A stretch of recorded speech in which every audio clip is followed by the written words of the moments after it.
Agora com o jurista Miguel Reale Júnior. Ele é ex-ministro da Justiça do governo Fernando Henrique Cardoso, teve participação ativa no processo que levou ao impeachment de Dilma Rousseff. Ministro, vou chamá-lo de ministro, referência ao último cargo que o senhor ocupou. Muito boa tarde. Eu gostaria que o senhor fizesse aí uma avaliação do depoimento, do teor do depoimento do ex-ministro da Justiça, Sérgio Moro.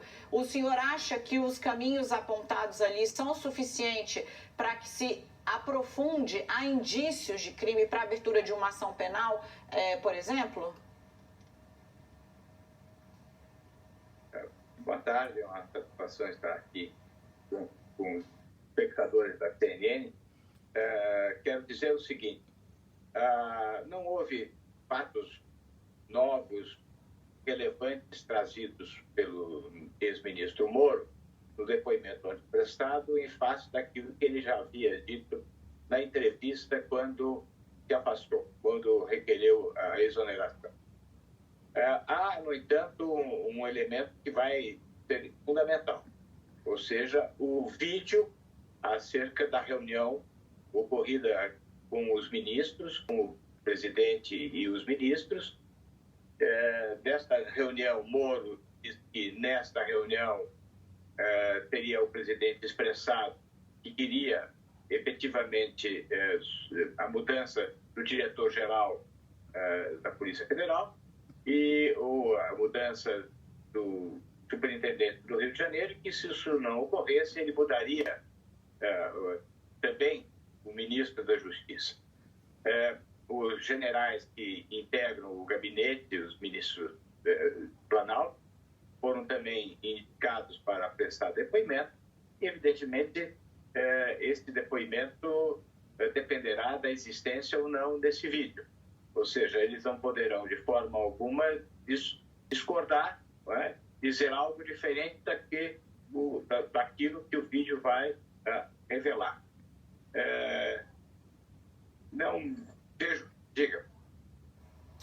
Não vejo. Pode concluir, doutor. Pode concluir, por favor. Não vejo a configuração de delitos outros que não a indevida interferência do presidente na Polícia Federal. A Polícia Federal não é um órgão exclusivamente do Executivo, a Polícia Federal é um órgão do Executivo em determinadas funções, mas das suas funções principais, a Polícia Federal é um órgão auxiliar do Judiciário. A Polícia Federal, tal como a Polícia Civil, presta trabalhos na condição de Polícia Judiciária e responde ao Ministério Público e ao Judiciário pelas investigações que realiza.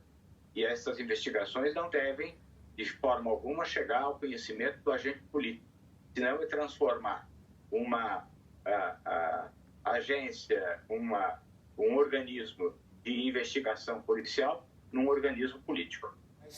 Pegando desse ponto, está se criando uma expectativa muito grande em relação a este vídeo. Eu fiz essa mesma pergunta para o advogado do presidente Jair Bolsonaro, que conversou conosco agora há pouco. Com quem está o vídeo?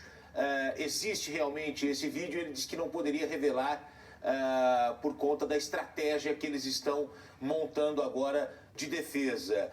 E se esse vídeo não aparecer, doutor Reale, o que vai implicar isso? Bom, é estranho que esse vídeo não apareça. Se todas as reuniões são filmadas, se o vídeo é algo normal, que sempre é realizado com relação às reuniões ministeriais, será muito estranho que, especialmente em relação a essa reunião, não haja o vídeo, ou o vídeo falhou e deixou de cumprir efetivamente com a sua finalidade. O vídeo não filmou. Então, há realmente uma dúvida, não só sobre todo o conjunto, mas cairá uma dúvida muito grande sobre os depoimentos que serão prestados pelos ministros que compõem ali o gabinete do presidente. Eu creio que o vídeo é fundamental para dar dignidade àquilo que o ministro Moro falou e para realmente comprovar a veracidade do depoimento que serão prestados pelo general Heleno e pelo general Ramos. Agora, doutor, eu vou insistir nesse ponto. O que é que pode o Supremo Tribunal Federal fazer diante da não entrega ou da informação de que esse vídeo acabou sendo deletado ou não foi armazenado, de que esse material não é armazenado? O que é que pode ser feito diante disso? Porque, veja, contra cidadão, contra gente comum, muitas ações foram tomadas diante desse tipo de indício, né? A Lava Jato mesmo foi pródiga em entender que isso caracterizava obstrução de justiça, tentativa de omitir ali coisas que para a justiça eram importantes. Que tipo de atitude pode tomar o Supremo nesse caso? Não, obstrução de justiça é uma atividade de impedimento de realização de provas com relação a crime organizado. No caso, não existe crime organizado, portanto, obstrução de justiça, eu não vejo a possibilidade da configuração típica, tecnicamente. Se o vídeo não existe uma desobediência. Quer dizer, ninguém pode fazer aquilo que a realidade impede obrigatoriamente. Ou seja, não existe o vídeo, não dá para entregar o vídeo. Então, na verdade, o problema fica todo de avaliação das provas. Né?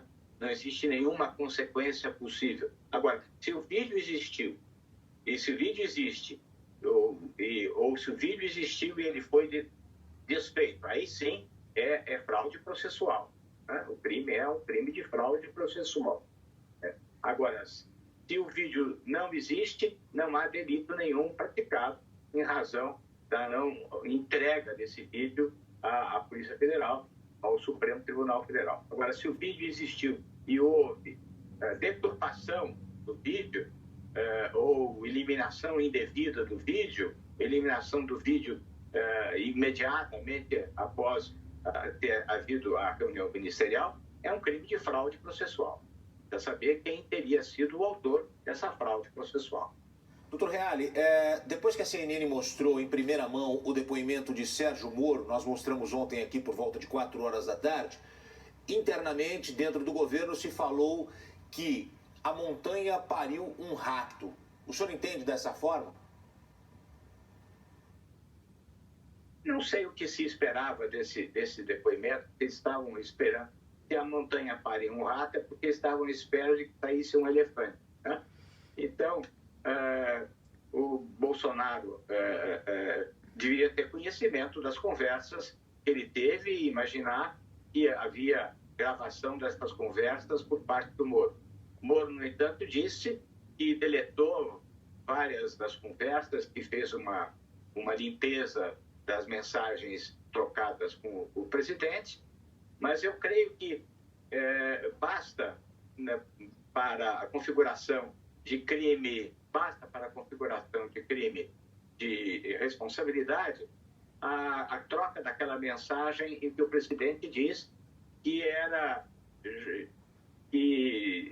já suficiente, que era o fato de haver uma ação da Polícia Federal contra deputados bolsonaristas, o fato suficiente para a modificação, para a substituição do diretor-geral da Polícia Federal. É, sem dúvida nenhuma, uma interferência indevida do presidente da República no andamento, no segmento de um processo. Este processo, e o Moro explicou para o presidente, esse processo é um processo determinado pelo Supremo Tribunal Federal, é um processo requerido pela Procuradoria e determinado pelo Supremo Tribunal Federal para apuração de crimes, inclusive de segurança nacional, ocorridos naquele domingo na frente na Praça do Exército. E o presidente, diante da notícia do antagonista, de que que a Polícia Federal estaria na cola bolsonaristas, queria mudança. Mudança para quê? Mudança para que a Polícia Federal não estivesse na cola, como a notícia do antagonista apresentava. Portanto, sem dúvida nenhuma, basta isso para se saber, para se verificar que é uma interferência indevida política do presidente da República no andamento de um inquérito de apuração de fato delituoso, portanto, da Polícia Federal, na sua atuação como polícia judiciária. Vamos trazer aqui, doutor, o nosso colega, o analista Fernando Molica, para que ele possa também conversar com o senhor Molica. Bem-vindo à entrevista com o doutor Miguel Reale.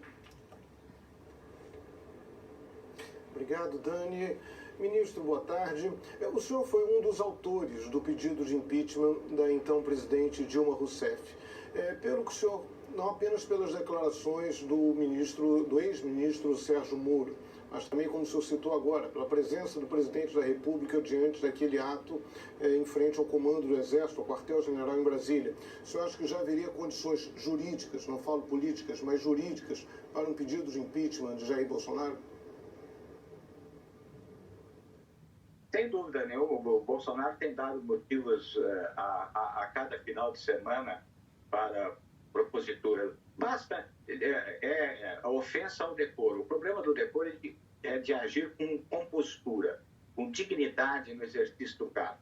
É a mesma coisa que o sujeito que é embriagado, que vai aparecendo a cada dia com um pouco mais de grau alcoólico até o dia que ele cai no meio do salão. É falta de compostura. Essa falta de compostura já estava presente no que o presidente disse sobre a Patrícia, sobre a jornalista Patrícia de Mello, sobre a jornalista do Estado de São Paulo, a Lúcia, sobre as ofensas que ele disse, que ele praticamente, repetidamente faz à imprensa, inclusive mostrando bananas para a imprensa, no dia de ontem, mandando calar a boca, a imprensa calar a boca, indo a reuniões manifestamente contra os poderes constituídos, a favor do AI-5, do fechamento do Congresso ou do Supremo Tribunal Federal. O presidente da República deveria, evidentemente, reprimir um ato como esse, não ir a um ato como esse. Ir a um ato como esse, desse domingo, na frente da Praça do Exército, para chegar lá e dizer, eu estou aqui porque eu acredito em vocês.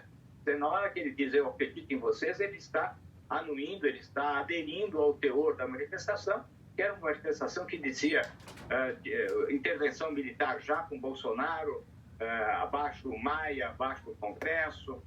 Além do que, a campanha que o presidente faz contra as medidas da Organização Mundial de Saúde, contra o que o próprio Ministério da Saúde impõe, com consequências que nós temos sentido graves. A população fica desnorteada. Estava certo Mandetta, quando disse: a população não sabe quem obedece, o ministro da Saúde ou o presidente. Isso confundiu os espíritos. Basta lembrar que o Trump, que é o seu exemplo, mandou tomar detergente, e os americanos tomaram detergente e foram hospitalizados. E aqui o presidente está à rua, vamos trabalhar. As consequências estão aí. As consequências estão aí, com mais de 7 mil mortos no Brasil. Nos estados onde, como Santa Catarina, que tem um governador ligado ao presidente e que não tomou medidas de isolamento, as consequências têm sido graves. Blumenau é uma cidade que vai logo, infelizmente, ter que parar a tragédia de Manaus. Ou seja, haveria aí também falta de decoro e acho até mesmo com possibilidade de configuração delituosa do artigo 268 do Código Penal. Ou seja, os fatos estão variados.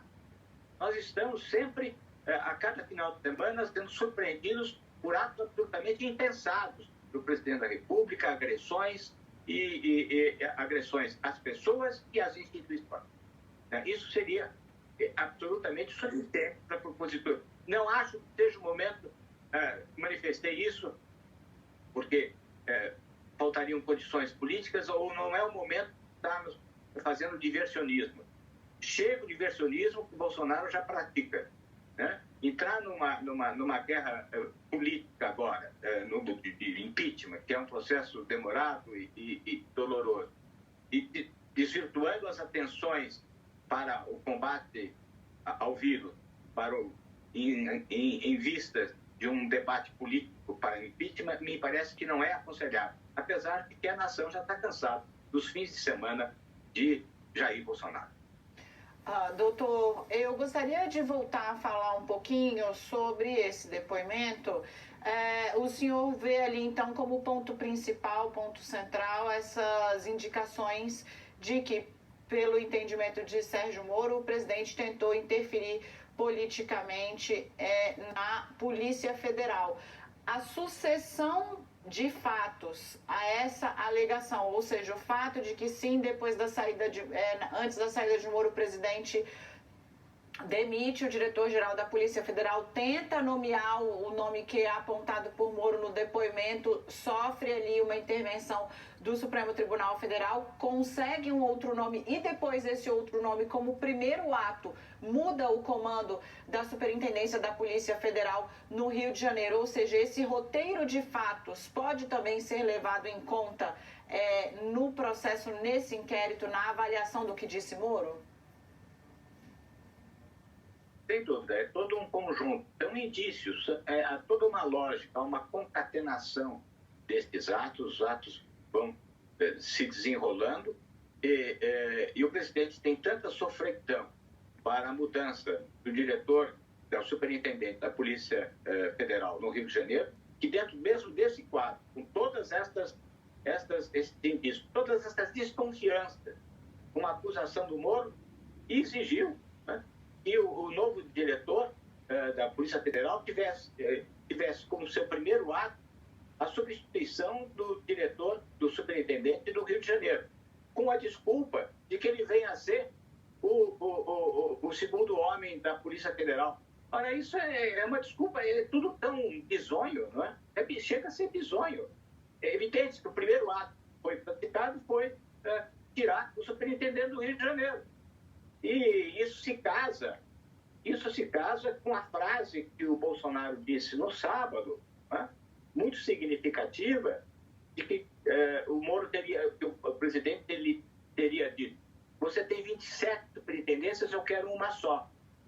E a sua freguidão para ter esta foi tão grande que tão logo o novo diretor foi empossado, aliás, urgentemente numa cerimônia privada, praticamente oculta, ele imediatamente substitui o superintendente do Rio de Janeiro.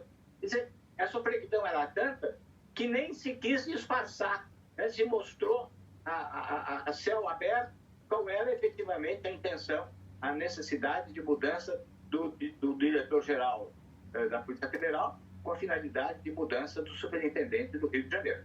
Muito bem. Doutor Miguel Reale Júnior, obrigado por conversar com a gente aqui na CNN. Tenha uma ótima tarde. Obrigado. Eu que agradeço essa oportunidade. Muito obrigado pelo convite. Muito bem, nós conversamos com o jurista Miguel Reale Júnior, ex-ministro da Justiça do governo Fernando Henrique Cardoso. Gotino, chega